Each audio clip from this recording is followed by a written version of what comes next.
Good evening, boils and ghouls. It's me, your old pal, the Collector.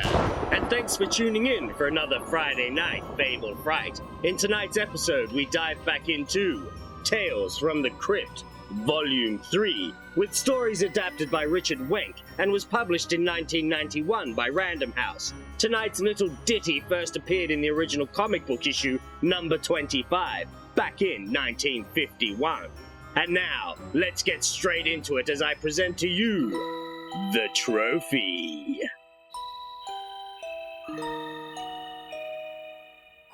Shall we begin?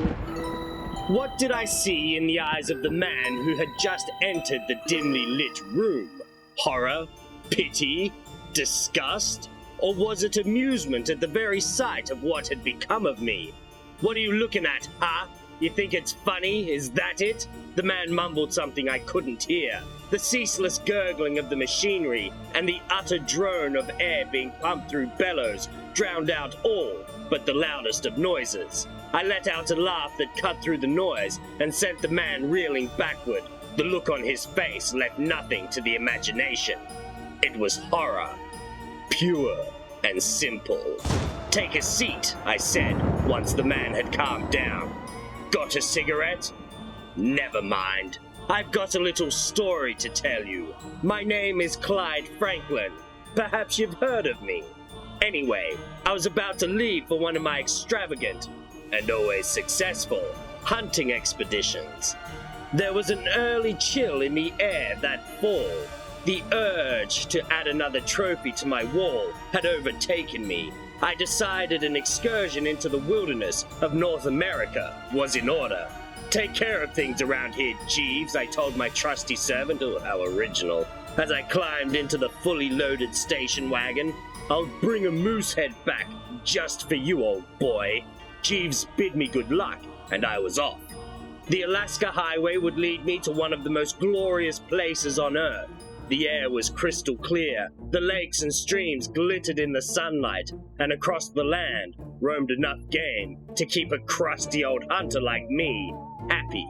On this trip, I planned to hunt caribou, puma, moose, or any other unfortunate animal that might cross my gun sights. I had the reputation as one of the most fearless hunters alive, ever to have lived, if you ask me. I've stalked caribou in the farthest reaches of North America, elephants and the deadly jaguar in the deepest, darkest parts of Africa. There isn't a man alive who's encountered the icy face of death as often as I, and come away with a trophy that would make any hunter proud. And trophies were what I was after. Heads, actually. Some fools claim that hunting poor, defenseless animals is cruel. Nonsense! Denying a man his sport is what's cruel, if you ask me. After 10 hours of non-stop driving, I reached an out-of-the-way clearing alongside a little stream. I pitched my tent and watched the sun sink slowly in the sky. In the morning, I would make my way into the woods and undoubtedly come away with another trophy for my wall. I always did. That morning was no exception. I tracked an enormous moose through the thick trees for more than 3 hours. Finally, I was close enough. The moose, whose antlers were perhaps the most majestic I'd ever seen, stood placidly drinking in a shallow stream. I stared for a moment at the fantastic creature. What an addition to my wall he would make. I raised my gun, centered him in my sights, and pulled the trigger. Boom!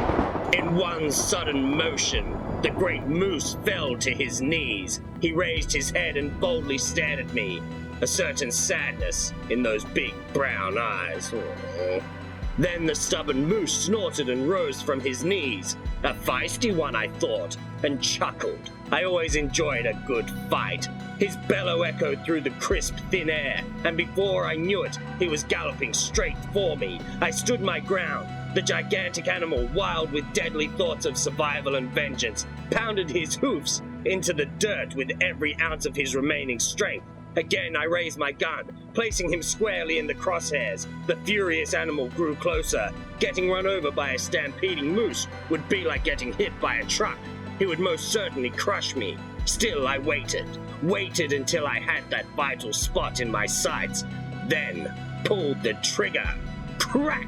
The shot cut through the still morning air. The moose dropped like a fallen tree, not more than 3 feet in front of me. He was dead.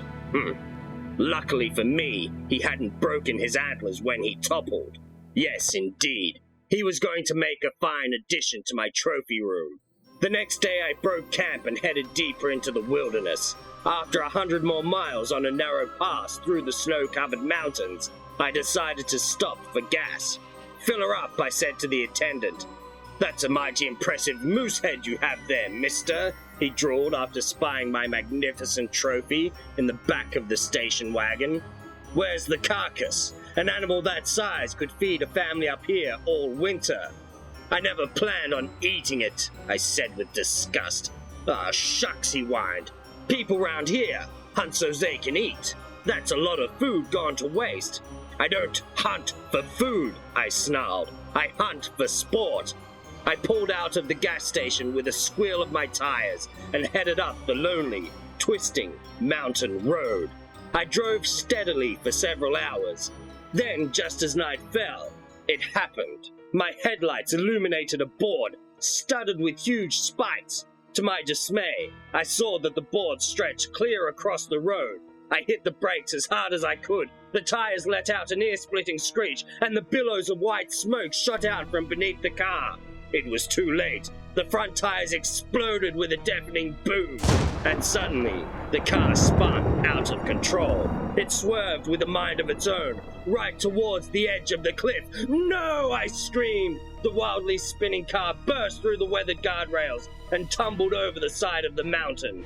Metal crunching against the snowy rocks, glass shattering in every direction, the engine bursting into flames were the last dreadful sounds I heard before everything went black.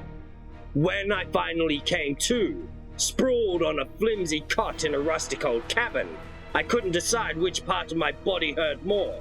My head was throbbing, and my leg ached with a pain I had never felt before. I could barely keep myself from passing out. From somewhere outside the cabin, I heard voices and the strange sound of a machine pumping away. Soon I could make out the voices more clearly. I didn't like what I heard. "Please don't," came the blood-curdling cry of a man. "Have mercy on me! Don't hurt me! Don't hurt me!" I struggled to rise from the musty cot, only to discover that my leg had been badly broken, snapped at the knee. There was no way I could walk, much less save the man who was screaming.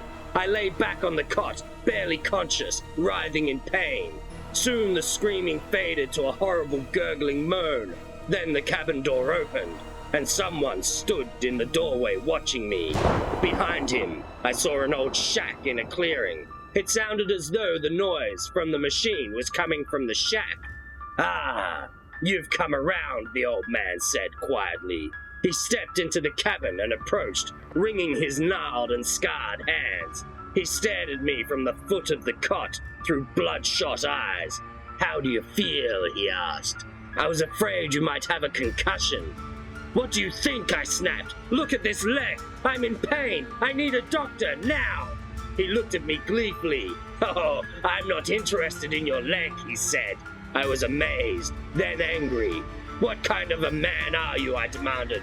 "Who do you have in there? It sounds like you're torturing him." The man nodded. "You heard, huh?" "Yes, I heard. But look, you've got to set my leg or get me to a doctor." "You're not going anywhere," the man said. "You're my prisoner." He began to chuckle with sinister delight. It was then that I knew. "The spikes! It was you who put the board across the road," I exclaimed. "You catch on quickly," he said, smiling coldly. "Let us say that I bagged you, as a hunter bags an animal." He turned and started out. "What are you going to do to me?" I screamed. His last words were, "You'll see. You'll see."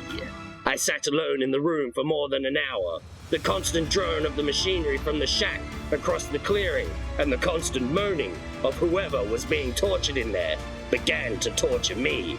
I had to see what was going on in there. Besides, I knew that maniac was planning on doing something awful to me. I prayed that there would be a phone in that little shack. Maybe, just maybe, I could save myself. I struggled off the cot and dragged myself to the door. Luckily, the old man had left it unlocked. I managed to hop over to the shack. I paused at the door, wondering what it was that I would see in there. The door creaked as it swung open. Sunlight flooded in. My heart pounded fiercely. What was I about to see? A horribly mutilated body? No, I found nothing. The room was empty except for a long white table with something that looked like a cake box on top. And there was a strange machine sitting next to the table, connected to it by all sorts of bubbling tubes. The machine seemed to be pumping something underneath the table, straight up into that box, liquids of some sort. I hobbled painfully into the room and headed straight for that box. Standing closer now, I realized that it was not a box at all. It was a metal cover. Something was under it. My hand was about to lift the cover when I suddenly froze in a flood of fear. A blood-curdling moan, a horrible, sad, and pathetic groan escaped from beneath it. I raised the metal cover and went limp. It fell to the floor with a clang. There, on the table before me, was the most horrifying sight I had ever seen. It was a living, breathing, human head. Its eyes blinked, and then in obvious pain, it began to speak.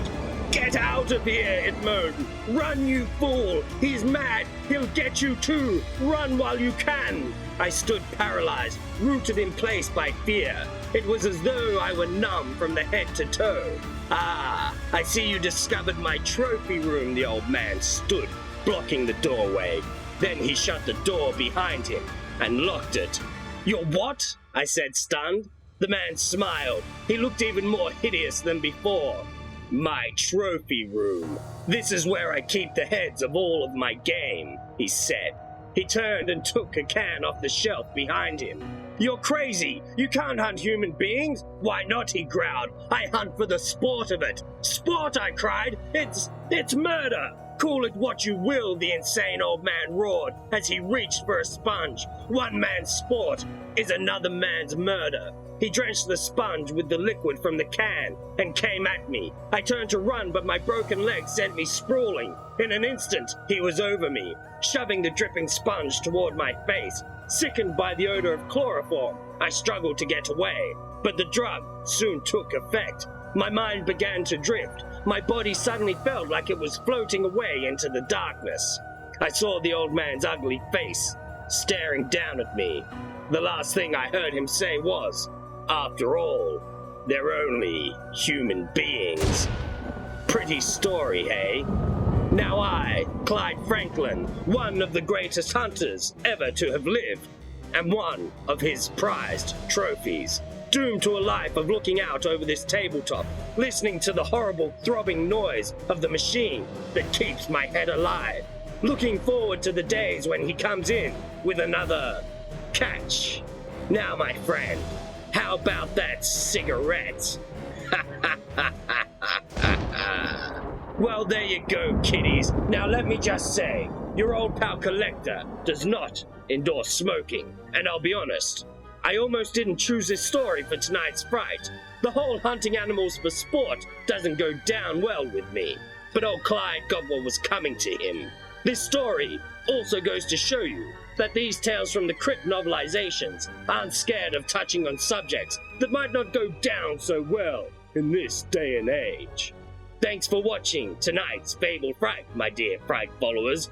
Do your old pal a favor and make sure to subscribe to the channel and ring that little bell icon to be notified of my next visit into your nightmares. You can also hit that like button. And if you want more chills and spills, make sure to follow me over on Instagram at Old Pal Collector. And now, until we shriek again, good night out there, whatever you